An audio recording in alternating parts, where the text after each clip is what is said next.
Ibilin. At yun nga yung nakatira dito sa mababa ang lupa at may silong yung kanilang bahay. Nung mamatay si Papa, sabi ko kay Papa, ako pa, kako pa, ayusin mo muna yung bahay.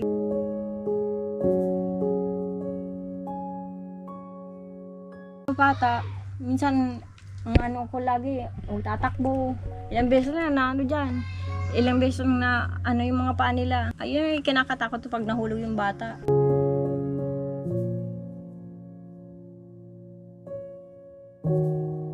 News na agad ako. Ano kuya? No, sagutin ko na yung yero nito.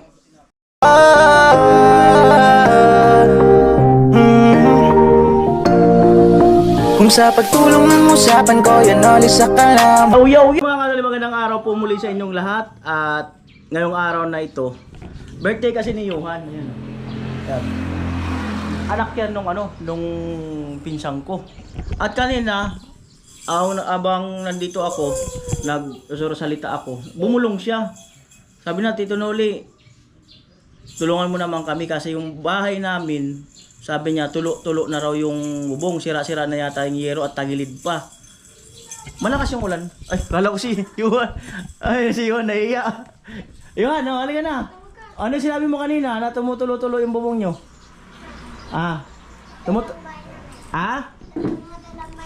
Tumutulo? O paano ka natutulog? Sa loob. Sa loob namin. Pero sira yung mga yero. O hindi naman pala eh. Ako, sira. Sira. Sira yung mga yero. Tapos, ano gagawin ngayon? Wala. Paayos. Ipaayos. O, halika rito. Harap pa sa camera. Ayan, seryoso po. Yan. Ilan taong ka na? 5. 5 years old. Di ba birthday mo? Sabi mo kanina, ang wish mo, sana maayos yung bahay nyo. Di ba sabi mo kanina? Para hindi na kayo mabasa pag umuulan. O, sabihin mo, ayusin natin yung bahay mo. Ayusin ang bahay. Ayusin. Tulungan tayo maayos yung bahay nyo. Kasi yung pag naayos, ano gagawin mo? Tutulog.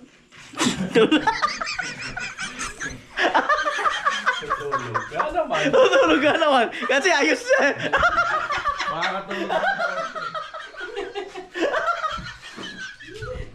Tutulog lang daw siya eh. Pag naayos na yung bahay.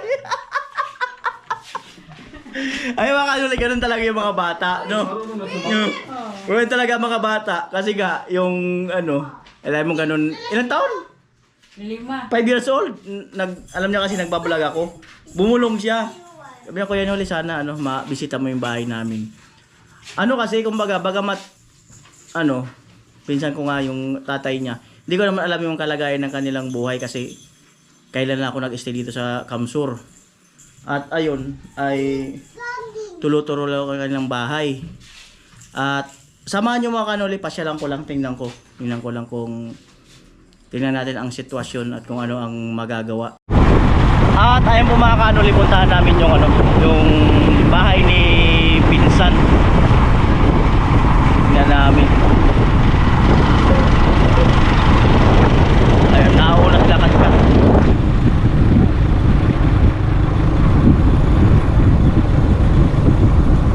At pagmula dito sa amin, 3 barangay yata ang pagitan, ganun kalayo.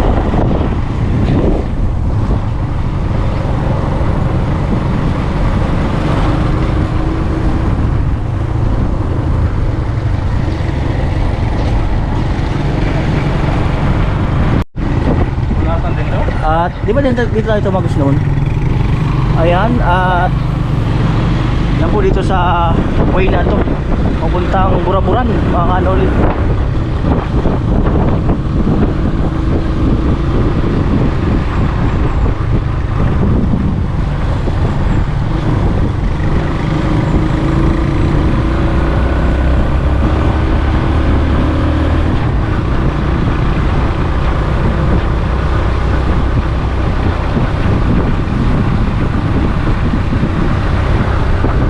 Simentado na pero hindi pa yata ito mga kanuli ano.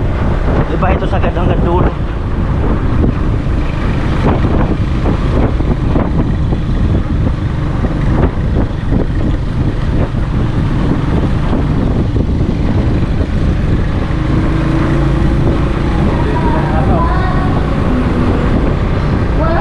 Ayan, putol na. Mahirap road na ito. Di talaga obra yung 4 wheels. Hindi mo break kotse mo. Hindi talaga obra. Kundi na lang kuyak talaga. Oo. Taas. Asan dahil pang tibag-tibag dito. Mm.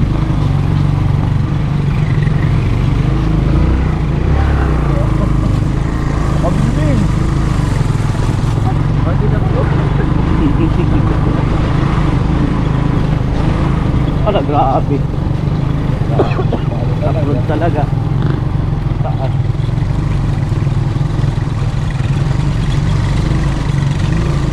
Unang mission sa kabundukan.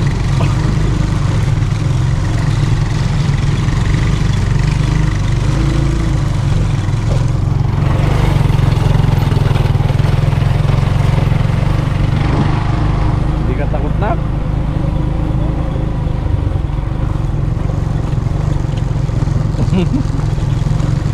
Hindi ang daan. Ang habal-habal. Ay, hindi ito yung papuntang Balatan. Hindi ito. Di ba yung binaan na natin isa? Mahaba pa pala yung rough road. Dito yun sa kabila. Papunta na ka sa Liverpool. Sa Liverpool.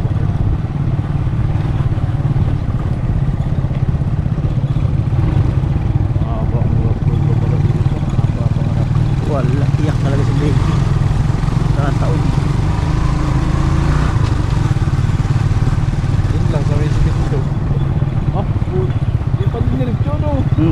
Putol mo pala. Isado na pala dyan.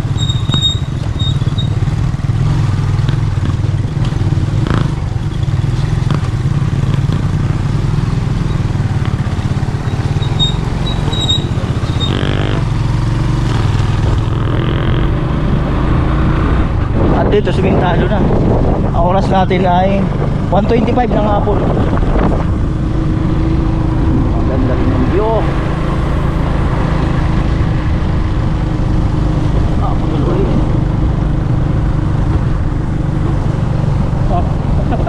Singgil. Naalag na siguro.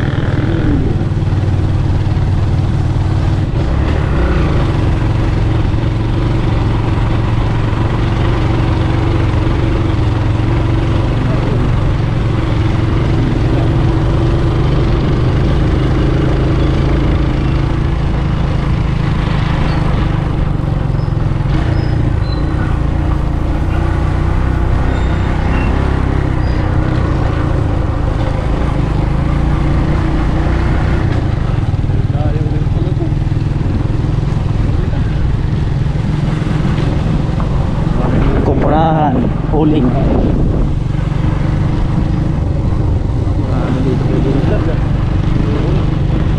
Dito pa lang dito sa marami talaga.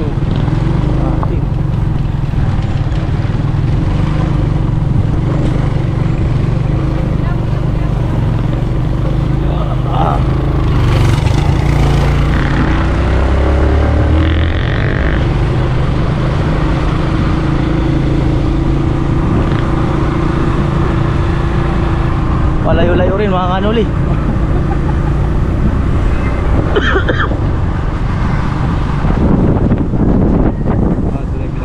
Ay mga kanuli, nandito na ako sa bahay, no? Na pinuntahan ko nga kinapinsan at hindi ko naman alam. First time ko lang makarating dito sa kanila. At ito bumungad agad sa akin yung ganito mga kanuli. Ayan, kagaya niyan. Butas-butas. Delikado sa bata. At delikado yung anak niyang dalawa. Pag hindi nabantayan, baka malaglag, mapilayan, mapulot niya doon na sa baba. Oh, ayan si Johan, makulit pa naman 'yan. So yan po. Butas. At ito pala kasi ay pantay yung kalsada diyan. Pero pagdating dito, pababa na, pabulusok na. Johan, halika Johan. Hindi ka natatakot dito sa butas-butas na to? Ah, hindi ka natakot pero umiilag ka. Hindi rin. Sagot-sagot kay Oo. Di ka umiiwas Di ka umiiwas dyan? Laglag ka pag Naiiwas. Oh. At ay mga kanuli yan. Butas-butas, sobrang delikado po talaga. Lalo na kung brown out, delikado yan. Saka ito. Oh, Ito lang, pag napakan, lubog ka na. oh, Yan. lubog. Yan. At ayan, saka yun, tulo-tulo na raw. Yan. Hanggang dun. Yun. Matagal din ba yung ano, yung bulos? Matagal din masira? Matagal din po kuya. Mga ilang ano? Ang problem, mga taon din, kasi ang problema lang dito, yung anay. Paano, Sa lupa. paano mawala yung anay? Kahit ginawa ko na nga lahat eh, nagpaturo na ako sa mga talagang veterano. Asayte, Mm. asin, gasolina, ganun pa rin. Nagapang pa rin yung anay sa lupa mismo. Kahit nga yung mga puste nitong ano po, mga sira na talaga yan. Itong puste nito. So ilalim? Mamaya- Ilalim mismo, sira na yan, pinag-anay na. Maganda siguro yung hukayin, buhusan. Kaya pag nahiga pa lang itong mga bata, parang nalindol na. Mm. Matibay siya na itong mga poste mo yan. Antigo yan eh. Mga join ko pa nagtulog nito eh. Mm. Kaso wala. So, Talagang anay. ayun mga kanuli. Yan. Saka dito. Ayan. Wala siyang dingding dyan. Walang dingding. At ang pangunahing concern ni ng mga pinsan para sa mga bata ito. Sahig saka yung bubong. Ayan.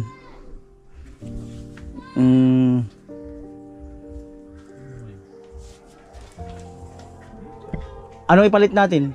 Ano gusto mo? Yero o ganyan pa rin? Kayo po kuya. Kasi Yung anong haba yung kung Mahina ako magiging pagdating sa yero mga yan sukat yaw? na Anong ano? magiging haba? ganito sa bahay na, mahina ako sa mga sukat eh.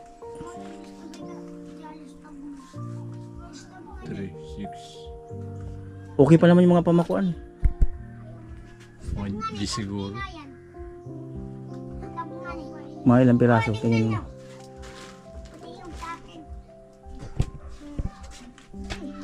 Ito lang mga gimana. Wala anay na. Oo nga, ano eh. Oh, 15 yan. Kaya nakatagilid na 15 ito. yero. Wala nang ano tong sahig. 15 digis. Kabilaan. Tapos palupo. Kalupo, 4. Mm. So ayan mga kanuli no, 15 yero. Tapos 4 na palupo. Pero okay pa naman yung mga pamukuan eh. No? Okay pa naman no. Para kasing ano eh. Parang 4 agwas ang datingan eh. Medyo madilim mga kanuli. Pero ano? Ayan oh. Ayun yung tulo. Ayan. Kabilain siyan. Ayun. Lumilitaw. Ayan. Ilan taon na sa inyo yung bubong na yan na bago tumulo? Ano to? Basta walang nakatira po dito.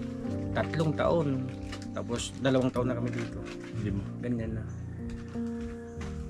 5 taon. Matagal din pala ang bulos no? Tagal. Matagal din pala ang bulos. Basta taka-straight na ganyan talaga bubong. Pero pag tapa, alam ko. Wala na nga yung gumawa nito eh. Patay na yung biyanan ko. Siya pang gumawa nito. Matagal din pala. Tabi-tabi po. Baba nga ako mga kanuli sa baba. Tingnan ko sa baba. Grabe. Delikado nga. Ayan. Ito. Ding-ding. May malapit kayo dito mga kawayan? Wala. Sa, O binibili nyo rin? di sa bundok kuya. Ayan. Sa baba.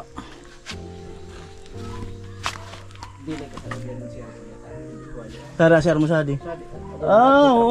Oo nga. Matitibay man. Bakit poste mo? Ang maganda kasi nito insan, kung sakali, hukayin, buhusan. Yan ang isa sa maganda niyan. Hukayin uli. Tapos buhusan ng ano, ng simento. Adi mo mga problema ko. Tapos adi. Tagilid na natin. Kaya wala ko pagkaroon. Ito nga oh. Ha? Kuha kaya di tayo ako yung stable. Yan, hindi raw kasi stable yung kanyang trabaho. Baba na dyan. Ayun, baboy yan. Saan yung bahay niya lolo mo? Doon. Yun ang pantay. Yan ang pantay. Awit kang kuljon.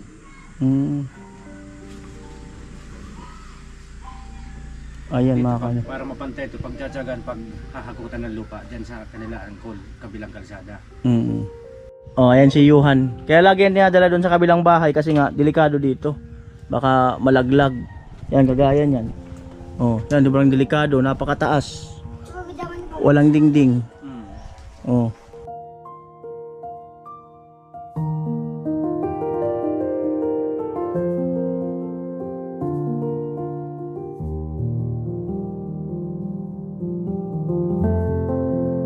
Ayan, at nandito si Evelyn. At yun nga yung nakatira dito sa mababa ang lupa at may silong yung kanilang bahay. Ayan si Evelyn. Hello Evelyn. Hello po. Ilan yung anak nyo? 3. Tatlo ang anak nila. At matagal na kayo nakatira dito? Mag-6 na taon na. 6 na taon na. Kasi 3 taon walang naging tao dito. Tapos ngayon lang ulit. Mga ilang taon na. Mga 2 taon na. Mga 3 taon kulang-kulang na wala nakatira dito. Kaya nasira. Nung nag-signal number 5, tumagilid na to. Tapos pinatayo lang ulit para may matirahan. Kaso, wala na rin yung tibay ng anak. Kasi yung ang anay kasi, yung anay ang umaano sa kanya. Yung haligi, kinakain na rin ng anay. Tapos yung tubig pag galing sa taas, pag nag-uulan, dito nabulwak yung tubig. Kasi yung landslide galing sa kabila, pumupunta dyan, nadaan yan, pupunta rito. Nadaan. Kaya dyan sa taas, duman yung tubig. Tapos yung tinambak dyan, dahil dumaan niya dyan yung tubig, sa ilalim, dyan mismo sa ilalim, kahit may semento sa taas, lumulusot pa rin yung tubig. Walang magawa sa tubig eh. Kaya hindi na rin to na nung mamatay si Papa, wala nang nagtapos nitong bahay. Si Papa ko lang kasi pinagpagawa nito eh. Yung kapatid ko, yung siya rin hindi matapos. Nung mamatay si Papa, sabi ko kay Papa, kako pa, ayusin mo muna yung bahay. Eh, wala, aksidenteng namatay. Nataan na siguro. Eh, yung mga bata, minsan, ang ko lagi, tatakbo. Ilang beses na dyan. Ilang beses na yung mga paa nila. Biglang mga batang tumatakbo. Wala sana ng mga bata na may ayun, kinakatakot to pag nahulog yung bata. So kahit inaano na talaga ng anay. Yung sa ilalim niya, halos maputol na tong haligi nito eh. Last year lang ginawa yung kabila. Ginawa ni Papa. Eh kaso namatay si Papa noong January 12. Sabi ko tapusin mo na yan. Eh, nabuta naman. Biglang inatake si Papa sa puso. Kaya hindi na natuloy. Wala na rin gagawa eh. Si Papa lang gumawa nito eh. Tapos yung mga turnero eh, siya rin kumuha lang nitong mga kahoy. Halos 8,000 lang ata yung paggawa ko nito. Kasi 8,000 lang na ko nito nung magpagawa ko nito. Nung pandemic. Hindi natapos hanggang sa paunti-unti lang. After pandemic kasi, di na rin ako nagtrabaho. Sabi ko, paano kaya ito maano? Si Yuhan, nung isang gabi, sabi sa akin isang gabi, Mama, matutumba na itong bahay natin, tagilid na. Sabi ko, hindi ko alam na kung paano natin anuhin yan. Sabi ko, mag-iipon pa. Mag-iipon pa ng pangano ng bahay natin. Wala naman ka akong matinong trabaho. Yung pang-araw-araw namin, sa tindahan ko lang din inano eh. Kung wala yung tindahan, kahit pa paano eh. Paano to ganyan? Walang dingding. Paano mo pinaalalahanan yung mga anak nyo? Yung mga bata, hindi ko talaga inaano pagbababa sila at mga CCR na dahan-dahan. Minsan kaya na nila pero minsan yung takot ko pa rin. Kaya minsan nasigaw ako, huwag kang bababa dyan sa baka kako mahulog kayo. Yung lagi kong takot yung inaalala ko lagi yung mahulog sila. Tapos kung biglang magtutulakan, kaya hindi ko sila dyan pinapapunta. Minsan nga kakain kami dyan sa taas kasi bawal ko, inaano ko dyan. Pag dyan kako kayo, baka ma-aksidente kayo mahulog. Pag may bagyo, yan, ano talaga dyan. Pag bumabagyo, wala dyan gamit, inaalis ko dyan. Tapos yung iba naman, dinadala sa ibang bahay. Mahulog ka dyan. Lumilipat kayo sa ibang bahay. Yung mga gamit. Pag at natulo na rin yung bubong eh. Oo nga, kita ko nga eh. O, pag mainit, makita mo yung sikat ng araw. Pag umuulan din sa loob. Kaya pag gabing umulan na, pag natutulog yung mga bata, ilalagay sila sa tabi. Hanggat di natigil ang ulan, di rin makatulog. Baby! O kasi mababasa din kayo. Nababasa. Tapos pag sobrang lakas ang ulan, di ko makatulog kasi iniisip ko baka yung tubig na naman galing sa taas, rumagasa dito. Bundok dun sa kabila. Oo, yung nag-slide kasi dun kuya Kanila auntie, nag-slide ang lupa. Kapag umuulan, nagkakaroon ng landslide. Tapos ikaw, pati si mister mo, dito, nag-iilag din sila dito, no? Iilag din kayo dyan siyempre kasi baka malaglag. Bibili, kahit Ayan, kasi baka malaglag din kayo dyan Ayan. Yuhan, maulog ka. Birthday pala nito ni Yuhan. Oo. Lumapit siya sa akin kanina doon. Sabi niya, Tito Noli, sana maayos mo yung bahay namin, matulungan mo kami. Kasi kagabi, sabi niya sa akin kagabi, Mama, masisira na tong bahay, tagilid na. Wala na tayong bahay. Sabi nga kanina, Mama, di mo naman ako binila ng cake. Sabi ko, ang importante ka ako, wala kang sakit. Hindi mo ka ako kailangan ng ang importante, wala kayong sakit. Kaya pagkatapos magsimba kanina, punta ako dun sa San Roque kay Kuya Nuli. Kaya sabi ko, dali mo yun doon. Hindi ko naman alam na ano yun Tapos dito kayo nagsasaing. At ayan mga kanoli, panggatong nila na pinupulot lang. At yun yung kanilang CR. Ayun Ayun dyan sila umaakyat. Ayan. Matapos na. So, ako pa bantay doon sa matanda. Kaya di rin makapag pag dito, transfer ako doon, wala magbabantay doon sa dalawang matanda. Kaya puro gawa. Makapagpahinga pag gabi. Sana mag-iigib pa, madaling araw, mag-iigib na naman dyan. Pila-pilang tubig kasi walang tubig yan. Malayo igiban dito? Dyan lang, nag-iisang igiban lang ng tubig dyan. 1, 2, 3, go. Sana po matulungan niyo po ako kahit mapagawa lang po itong bahay. Gawa po na, iniisip ko po yung kapakanan ng mga bata, yung safety nila. Lalo na kung baka ma-aksidente sila, yung hindi po natin hinahangad na kung ano man. Yun po yung lagi kong iniisip, yung alalahanin ko lagi araw-araw. Lalo na kung umuulan, yung mga bata hindi rin makatulog. Kasi kahit alangan, basta't umulan na, gigisingin sila para lang ilipat. Kaya kung mapupwede po, umingi pa ako ng tulong sa inyo na kahit ma-repair lang pong bahay namin, kahit yung bubong po at saka itong po namin. Malapit na din po kasi siyang talagang bumigay. Konting-konti na lang po bibigay na to. Kaya hindi po ako nagano na iisipin ng anak ko yun na mag-wish siya ng ganong wish sa mag-6 na taong gulang lang na bata. Yun na yung winish niya, yung maayos yung bahay. At napaka-matured ng isip niya na ganon ang i-wish niya. Na ganong edad. Naisip niya yun ang i-wish niya, imbis na material na bagay na laruan o kung ano man na sa kanya, pero mas iniisip niya yung bahay namin. Maraming salamat po. At ayan, siguro mga kanoli, pinabilang ko na rin kay Bayaw yung yero kung ilang piraso. Sabi ni Bayaw 15 piraso daw na na digis at saka yung palupo. At para makatulog na sila ng maayos yung mga bata, para kung umuulan, hindi niya nabubuhatin para ilipat kung saan yung walang tulo.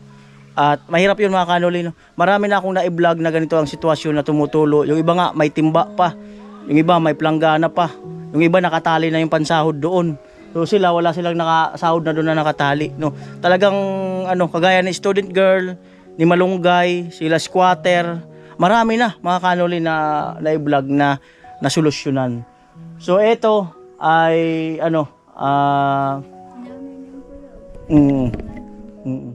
So ang hiling lang naman nila ay masolusyonan yung bubong, pati yung sahig, ayan, malagyan din ng safety. Siguro ay kung sakali isama na natin to madingdingan para hindi delikado malaglag doon. Dahil sa, ayan nga, nakita ko okay pa naman itong mga kahoy, oh. Okay pa naman. Siguro dadagdag na lang ng bahagya dyan, pang breeze. Ayan. May good news na kagad ako sa'yo. May good news na agad ako.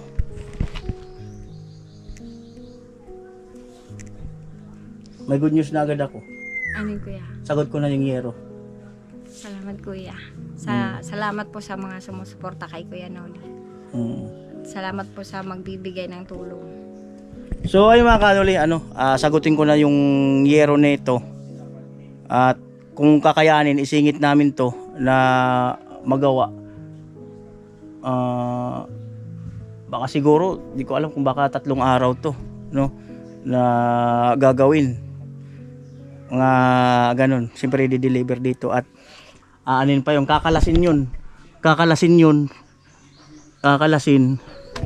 At ito tingnan natin kung ano pa ang magagawa dyan. So para ay sabi ko nga, yung tayong malalaki ay okay na tayo.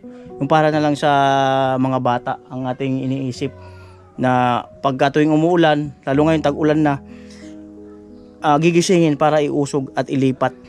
Ayun, abang-abangan nyo mga kanuli ang magiging kabanata nitong pabahay na to. Na repair lang to mga kanuli, hindi ito magiging konkreto na kagaya ng mga gawa namin. Kasi nga ito ay kumbaga gawa na to mga kanuli, talagang ang hiling lang naman nila ma-repair bahagya.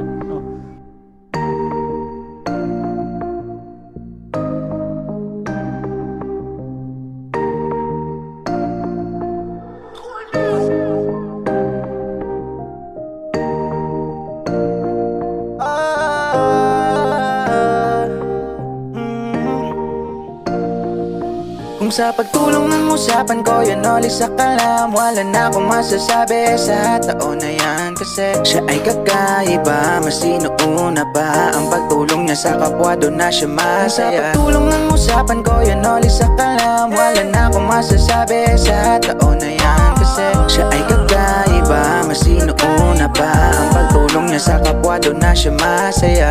Kuya Noli sa kalam, di tulad ng iba dyan. Kuya Noli sa kalam, matuwid lang ang daan. Landas na patutunguhan kung saan ay tulungan damayan. Dapat natularan, sadya makabayan, wala na akong masasabi pa dyan. Pagtulong sa kapwa kayang ganapan. Kuya Noli sa kalam, lom, dami nakakaalam, lom. Matagal na ring ramdam, dam. Sa kahirapan ay may pakialam, salamat sana ipagpatuloy mo yan. Pagtulong sa kapwa ay mahalaga, huwag makinig sa iba. Kaya mo yan, magtiwala, handa kaming sumuporta. Sa Diyos lang ay maniwala, huwag na huwag kang manghihina. Kuya Noli, Kuya Noli.